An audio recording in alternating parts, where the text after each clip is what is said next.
But we're going to start off, as we started last night's show, actually. You and I were on air straight after Spurs annihilated, hammered, smashed, embarrassed Frank Lampard's Everton.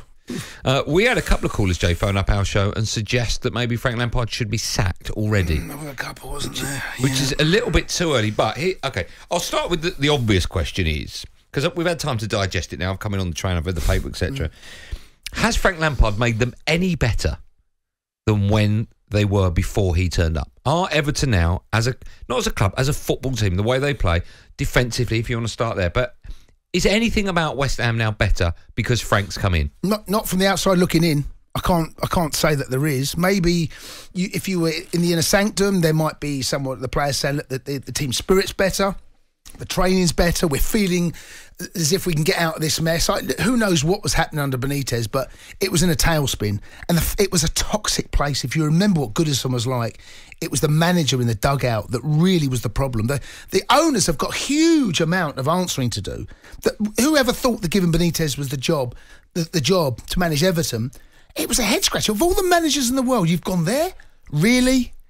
It only had to go. He had to make sure that he had a good season. It started off, if you remember, not bad this season. But as soon as things started to go from bad to worse at Everton and it got in a tailspin, it was a toxic place. Something had to change. The manager always goes. And it's about bringing back a little bit of a feel-good factor. Well, a lot of the Everton fans that, I don't know what it's like here on Drive, but on Sports Bar, a lot of the Everton fans saying, we want Frank. We want a new beginning, a new fresh approach, someone new ideas, a young manager that can move this football club in the direction and get us into a new era of Everton Football Club. Well, right now it hasn't happened. So there's no obvious signs from where I'm sitting. I don't listen. I've said it before. I thought it was a strange appointment at the time. I think there's no other industry where there's billions of pounds at stake and you bring in someone with little or no experience to try and get you out of a mess and to stop you losing millions upon millions of pounds. I know he's your mate. I know he's a legend at your club. I get all that. So sometimes it might be difficult for you to... It would be the same with me if it was a United player that was failing at another club. But when you look at where he's been and what he's done when he's been in charge of a club, at Derby he failed. He genuinely did fail, right? You look at the team he had. I'll go through. I've got it written down. The squad of players that he had, including Tomori and Mason Mount as well, but there were other players that were just fantastic in that team.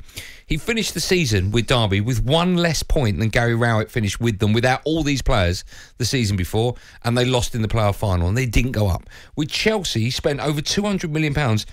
They were 9th after 19 games. He got the sack. So he did fail at Chelsea. I'm just being honest. It's blunt. It sounds horrible. I'm just being honest. I don't understand. The last season at Chelsea was disappointing. The first season... Yeah, but there was disarray at other clubs. No, but interesting you left that out. Well, okay, what did he do at Chelsea? Look, the first season, he had to get top 4, right? And let me tell you, that was... Okay, I'll give you that. Yeah, no, I'll give you that. He done the very most... He was never going to win the title. He had to get top 4. We lost Eden Hazard, okay? The Chelsea's the most talented player I've ever seen in a blue shirt. Yeah. The most talented. And he lost him. And he had to somehow find a way. And there were bumps in the road, but he managed to overcome that.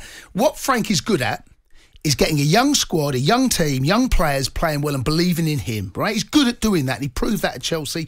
And then when he had the money to spend, that's where it went pear-shaped. But you said there were players that he fell out with. I mean, he predominantly played a 4-3-3 at Chelsea. I know sometimes he'd revert to 3 at the back, but, that was his go-to formation. Mm-hmm. And then you look at the players that he wouldn't use.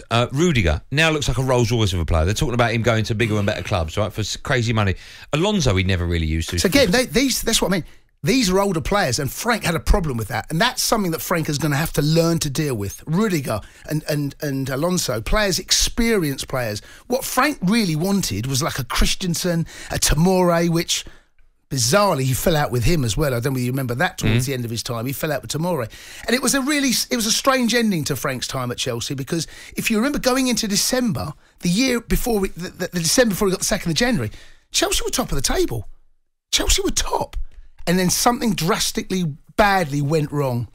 And I actually can't put my finger on it, but the performances were horrendous.